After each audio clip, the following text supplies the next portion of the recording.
she gets back. Sorry about that. You're fine.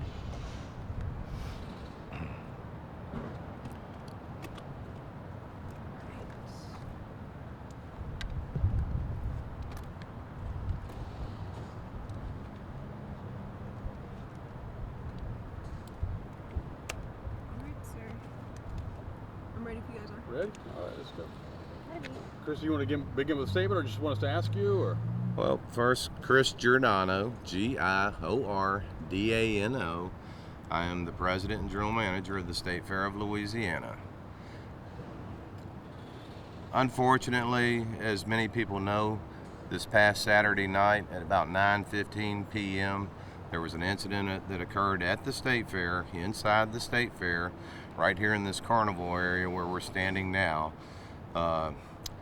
Don't know how the individual got in the fair. It's unclear at this point, but an individual was in the fair, did have a weapon, a gun, and that individual fired one round and it hit one person. I want to say that the shot was fired into the abdomen or stomach area of the individual, who was rushed to LSU Ochsner's. To my knowledge, through the police department, that individual underwent surgery during the night successfully, and I was told that the individual is going to survive and be okay. What can you tell us about security going forward? Any changes? Well, security is always a top priority of ours. It is the largest budget item for us. We're just like other special events. We hire police officers that work off duty, of course, in uniform and armed and such. We do have a police command center on site that's staffed 24/7 with a commander. Going into the fair, it's always a priority of ours so that we can ensure the safety of families that attend the State Fair. We do spend over $250,000 on security. Shreveport Police Department is in the $140 to $150 range. We also have sheriff's deputy that works in our livestock area, and that comes in at about $30,000 to $40,000, and we have private security that exceeds $100,000. So it's always a big budget item, and we employ a lot of police officers. Saturday night when that incident occurred, there's over 30 officers out here working the midway of the State Fair and such. So moving forward, we've analyzed that. We have added some private security positions. The police department has assured me that they're going to add some staffing inside the fair, and they're also, the patrol units that patrol this part of town are going to increase their patrols, especially on weekend nights around the perimeter of the State Fair. So we are taking steps to even enhance the security, which I've been told even by the Chief Wayne Smith that, Chris, you're doing a great job.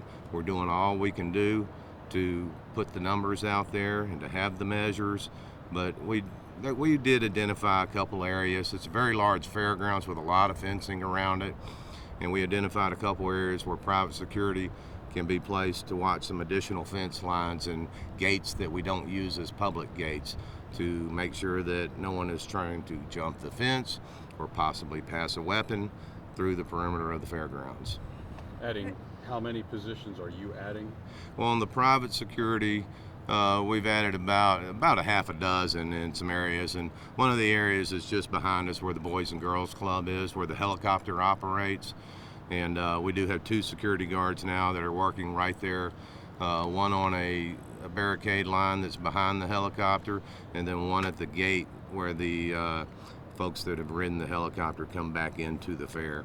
There's also been some additions along the Greenwood Road fence lines, and the sheriff's deputy that works in the livestock barn, they're focusing their attention on the fence line back by Independence Stadium and the livestock barns, especially during the evening hours on the weekends. You've added half a dozen since the shooting Saturday night? Yes, we have, and we met and had a thorough discussion with the private security company Sunday morning after the incident, to reinforce and to make sure that we do a metal detector on every individual that enters the State Fair.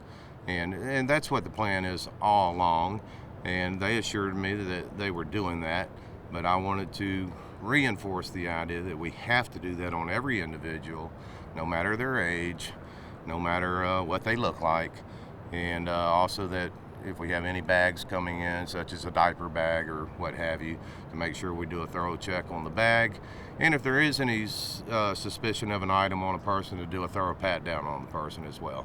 Are there any thoughts on like the clear bag policy that like you see at football games? You know, anything's up for discussion, and that could be a possibility in the future, and that's something that, you know, I will discuss at length with our board of directors once we've had time to meet and such, to move forward into future fairs. Had you heard of any lapses as far as wanding goes?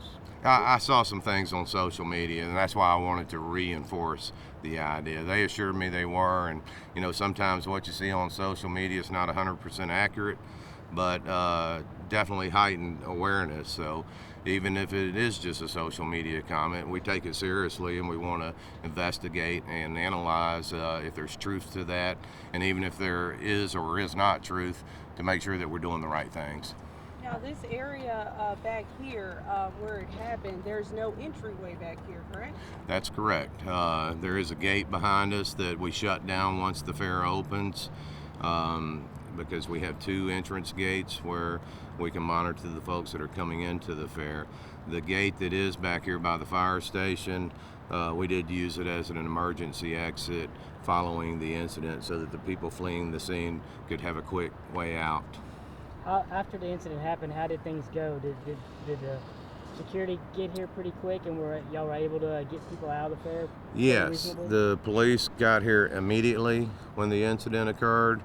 EMS and ambulance got here immediately, and then we began to shut down the state fair, which was a very smooth process. And I do thank those that were in attendance Saturday night for not panicking. There was a little bit of panic right in the vicinity of the incident when it occurred, which is natural, of course. But as we were shutting down the fair, we made announcements, and announcements not to cause panic, but to, you know, to start making your way to the fair exits in an orderly fashion, and that's exactly what everyone did without incident. There were no other injuries involved Saturday night. There was 1 shooter, there was 1 shot, and there was 1 victim.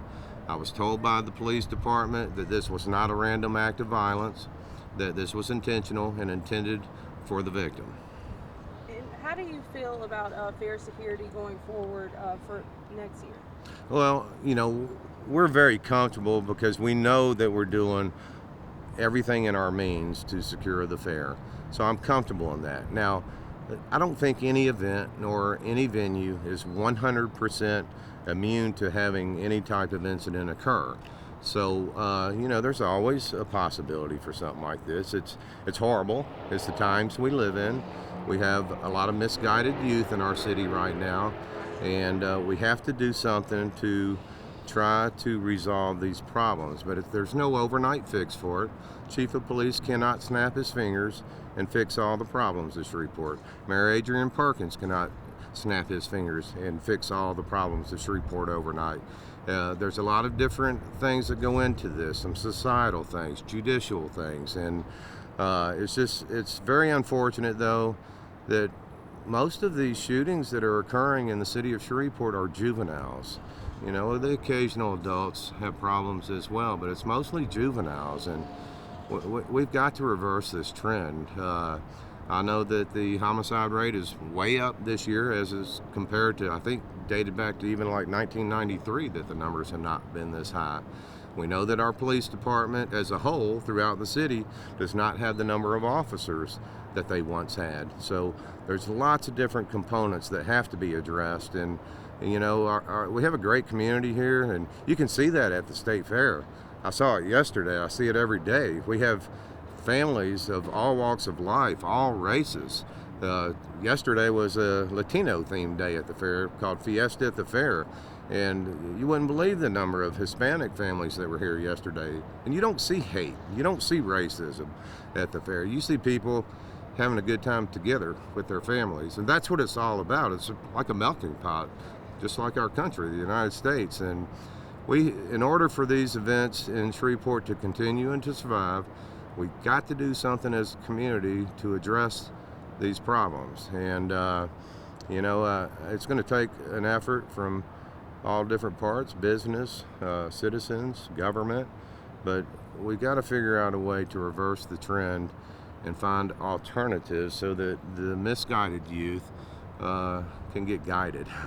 You said that police described this as a targeted shooting. Did to your knowledge, what police have told you, was this a chance encounter between the shooter and the victim, or did he come here specifically to find that individual? What I was told was there was a group of one group of youth and another group of youth that happened to see each other in about this location, and then one in the one group fired at one in the other group. And that's part of the problem. We have like rival groups of teenagers, and I don't know whether it's you're from this school, we're from this school, or you're from this neighborhood and we're from this neighborhood.